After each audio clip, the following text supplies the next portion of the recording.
Violent clashes in Barcelona on Tuesday night calling for the release of rapper Pablo Hasél. UN's humanitarian chief has expressed alarm at military escalation in the Yemen region of Maghreb. The Social Council of ALBA has agreed to create a humanitarian fund, a medicine bank to ensure access to COVID-19 vaccines and treatments.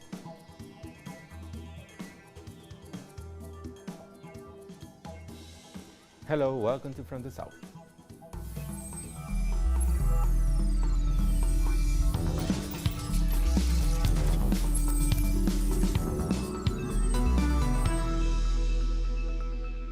Hundreds of protesters took to the streets of the Spanish city of Barcelona on Tuesday night, calling for the release of rapper Pablo Hasél, who was imprisoned earlier in the day for insulting the monarchy and allegedly glorifying terrorism. Hasél had been barricaded inside the Lleida University in Spain's northeastern Catalonia region since mid-Monday, along with more than 50 supporters, but he was escorted out by riot police early Tuesday and taken into custody. It marked the rapper's latest effort to resist imprisonment and due intention to what portrays as a campaign for free speech. Violent clashes with police have been reported, with thousands said to gathered in the city.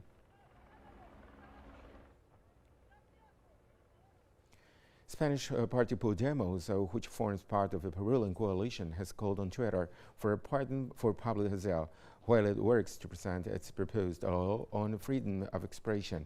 Last Monday, the Spanish government said that it would propose not punishing verbal excesses in the arts with prison sentences. We are going to register in the next few hours a petition for a pardon for Pablo Hasél, because we understand that it cannot be a democratic reality that while the investigation for corruption in the monarchy is closed, those who criticize it in their songs are imprisoned. It cannot be democratic normality that while demonstrations are held with a relevant permission in which there are exaltations of Nazism, of the Holocaust, there is someone in jail for singing that the Bourbon is a thief. And it seems to us that it is not democratic normality that Spain is the only country in Europe, with the exception of Turkey, that has a rapper in jail, and another in Belgium, who also has the protection of the European Court. Protesters in Catalonia's town of Vic vandalized the police station on Tuesday evening after police arrested rapper Pablo Hasél. According to reports, protesters smashed the windows and threw objects at police, who were outnumbered. At least 4 people were detained in town and 11 police officers were injured, according to Catalonia's regional police force. A standoff between police and the rapper ended earlier Tuesday with an anti-riot officers arresting him at the university. He's set to serve a 9-month sentence. His case has been linked to the government's sudden announcement that it will change a national law that many argue curtails freedom of expression.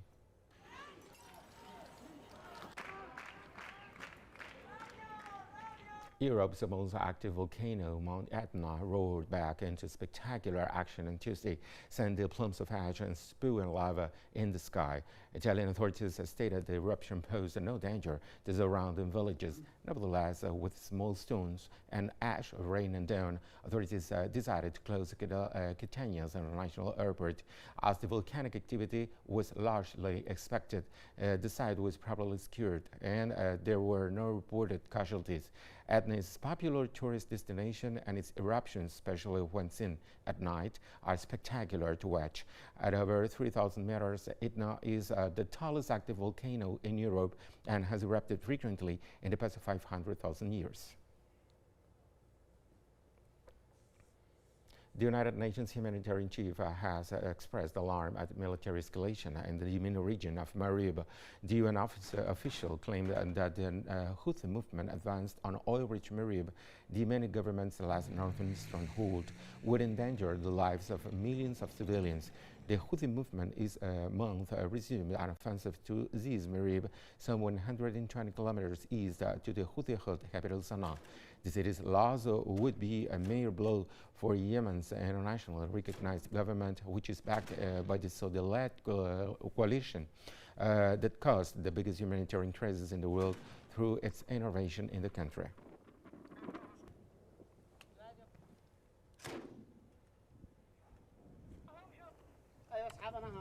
The captain of a ship that grounded off the coast of Mauritius, causing a mere oil spill, has told an inquiry that he steered the vessel near the shore to seek an internet connection. Humanitarian Captain Sunil Kumar Mandushvar told the inquiry committee there was no internet on the ship, and he had agreed to dock in Mauritius so that the crew members communicate with their relatives and helps keep up morale. The captain said he used to sail 15 nautical miles off Mauritius, but this time around he came closer to 5 nautical miles. Meanwhile, some crew members told the inquiry commission that captain had given them permission to have a birthday party, and most of them were drunk during the July 2020 incident. The spill was described by environmental experts as a disaster for nature, which will have wide-reaching and long-lasting repercussions. Former U.S. President Donald Trump's acquittal at his second impeachment trial may not be the final word on whether he's to blame for the deadly riot at the Capitol. Trump is now facing new legal challenges, including a suit filed by a Democrat congressman. Federal lawsuit from Mississippi's Representative Benny Thompson accused Trump of conspiring with his lawyer Rudy Giuliani and extremist groups, including the Proud Boys and the Oath Keepers, to try to prevent Congress from certifying the results of the presidential election he lost to Joe Biden. Thompson's suit is part of an expected wave of litigation over the January 6th riot and is believed to be the first filed by members of Congress. Last week, the U.S. Senate declared Trump on a vote of 57 to 43 for the specific single charge of inciting the January 6th insurrection. But the new lawsuit filed by Thompson uses a different central premise. In the United States, federal regulators announced that they are launching an inquiry into the operations of the Bell power system during the severe winter storm and that left millions without power due to sub-freezing temperatures in Texas and other states of the country. But I do hear up to this point that about 400,000 households power will be restored sometime today. Now that will be a significant improvement, but in view of the fact that there are 1.3 million customers that are without power in this Houston region, the Centerpoint territory, that means we still have a way to go. One of the problems is that our system is an isolated system. Texas never worked to intermingle with surrounding states. So it makes it very difficult for surrounding states to help us. We'll take a short break now.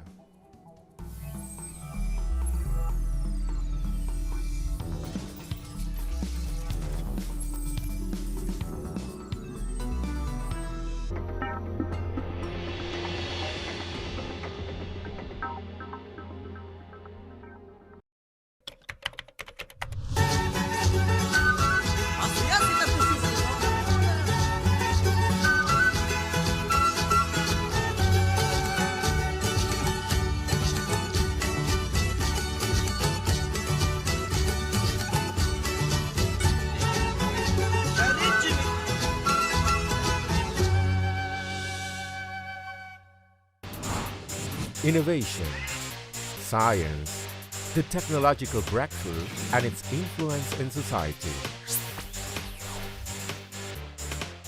Viajeros del saber, el futuro está aquí. Atomen. Monday, only on teleSUR.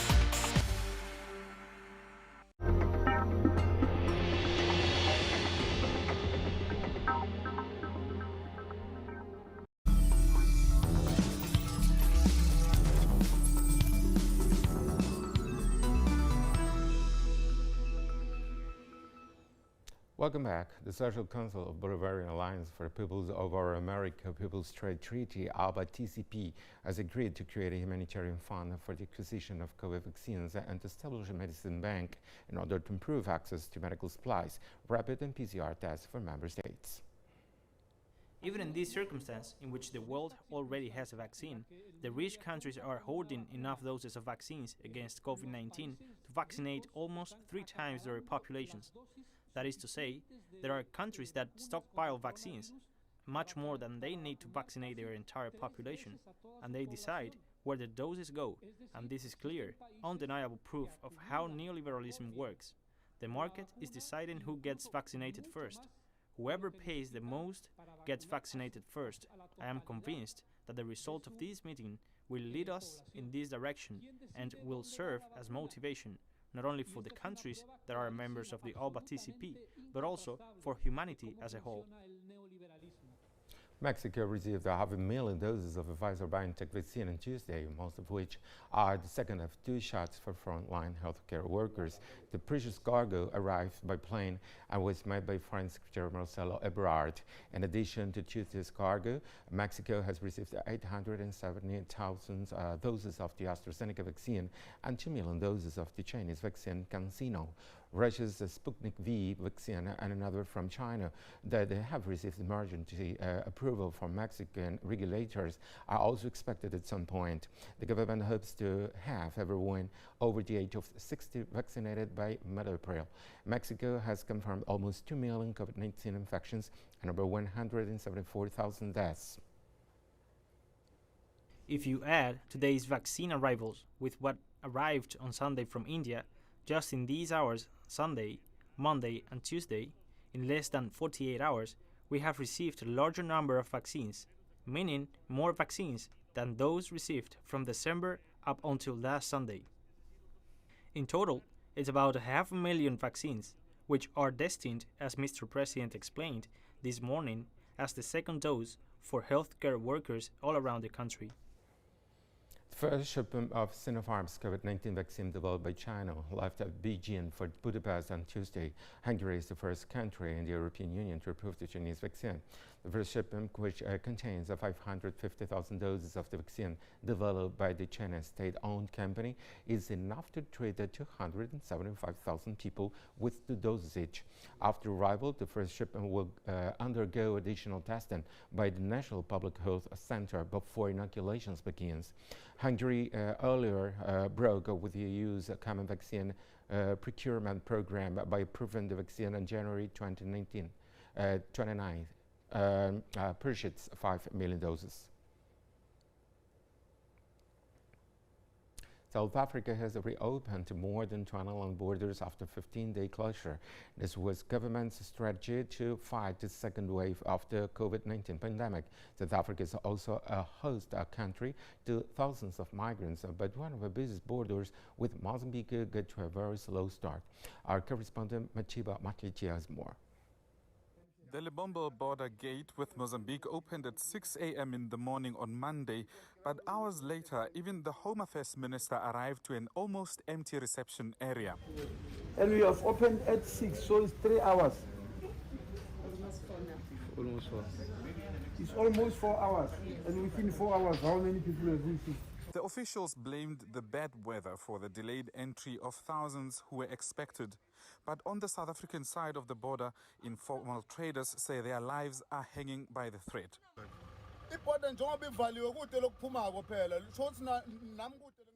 He says people who buy from his food stall are locked behind the border gate. He says border gate officials don't buy his food and relies on people who come from the other side to buy his stock.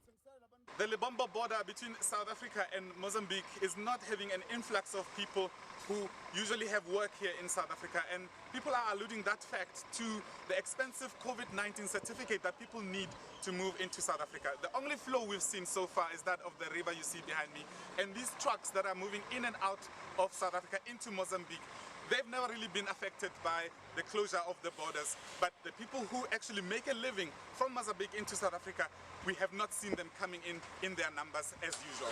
The Home Affairs Minister says the COVID-19 negative result is not negotiable to enter South Africa.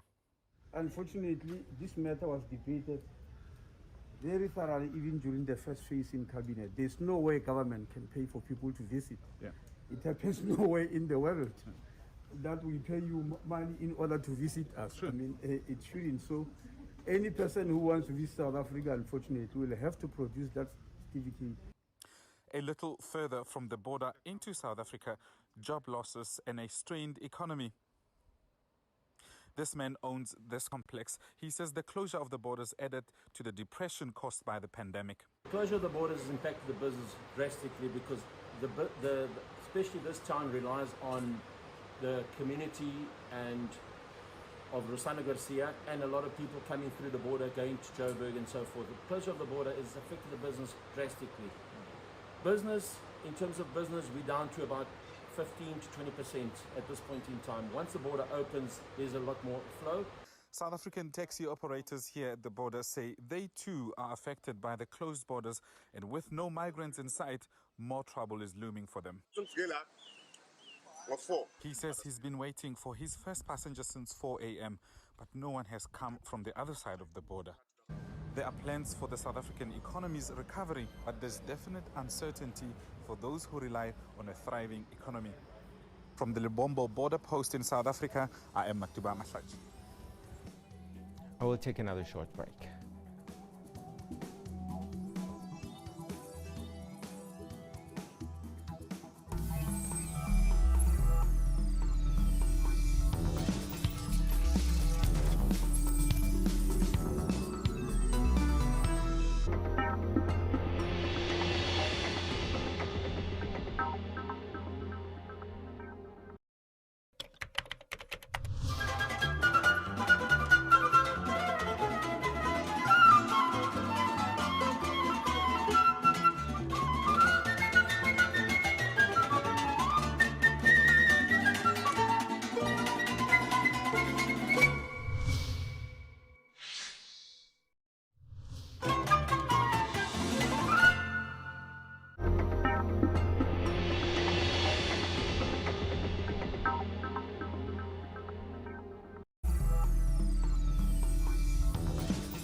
We're back. Ecuador's presidential candidate for the Union of Hope Coalition, Andrés Arauz, visited the United States to hold a meeting with Ecuadorian migrants ahead of the second round of vote scheduled for April. Arauz, accompanied by Ecuadorians living in the U.S., toured the malls, county carriers of Queens and New York City. During the speech, considered his first campaign event after the first round of the presidential elections, Arauz thanked those present for their support. He also promised to improve consular services for Ecuadorian citizens in other countries. In statements to press, Ecuadorian presidential candidate Andrés Arauz rejected the neoliberal model that President Lenin Moreno imposed on his country, and also detailed his proposals to improve the quality of life of the population. We are against the austerity policies that were pursued by the government of Lenin Moreno. We want to implement a heterodox economic policy that will increase public investment, that will increase social protection for the population, and that will in itself create economic recovery in the short and the medium term. So this is what we're proposing, and including an emergency package for 1 million vulnerable families in the Ecuadorian population. Also, incredibly, the pandemic has created a new problem, which is lack of internet access for about half of Ecuador's student population that hasn't been able to continue their studies because of lack of internet. So we also need an emergency internet program, which implies large infrastructure investment to cover the entire Ecuadorian territory with quality internet for Ecuadorians, especially for youngsters.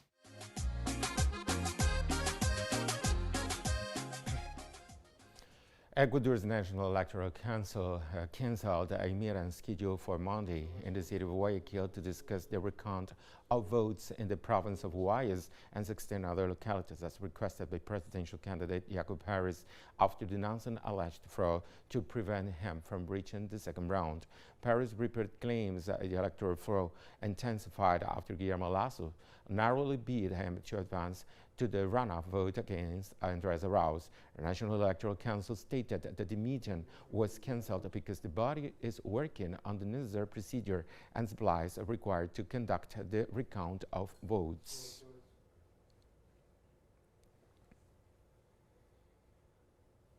Former President of Ecuador, Gustavo Novoa Bejarano, has passed away at the age of 83.